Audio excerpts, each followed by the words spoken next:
السلام علیکم ورحمۃ اللہ وبرکاتہ۔ کیسے ہو آپ سب؟ امید کرتی ہوں کہ آپ سب ٹھیک ہوں گے، خیریت سے ہوں گے۔ آج کی ویڈیو بہت ہی پیاری ہونے والی ہے۔ آپ لوگ سے گزارش کرنا چاہوں گی کہ اس ویڈیو کو بنا اسکپ کیے پورا ضرور دیکھیے گا، اور امید کرتی ہوں کہ اس ویڈیو کے ذریعے آپ کو کچھ نہ کچھ تو ضرور سیکھنے کو ملے گا۔ جزاک اللہ۔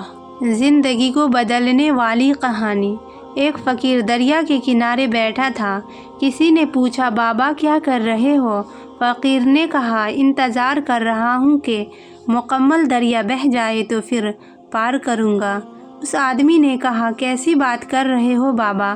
مکمل پانی بہنے کے انتظار میں تو تم کبھی دریا پار ہی نہیں کر پاؤ گے۔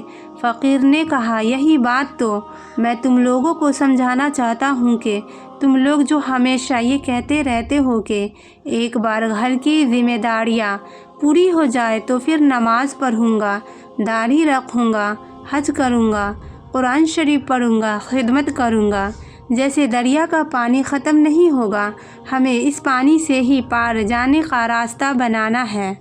اسی طرح زندگی ختم ہو جائے گی، پر زندگی کے کام اور ذمہ داریاں کبھی ختم نہیں ہوگی۔ پتہ ہے، تھکے ہوئے جسم اور بکھری ہوئی روح کے ساتھ عبادت کرنے کا، نماز پڑھنے کا، قرآن شریف پڑھنے کا ایک الگ ہی سکون ہے۔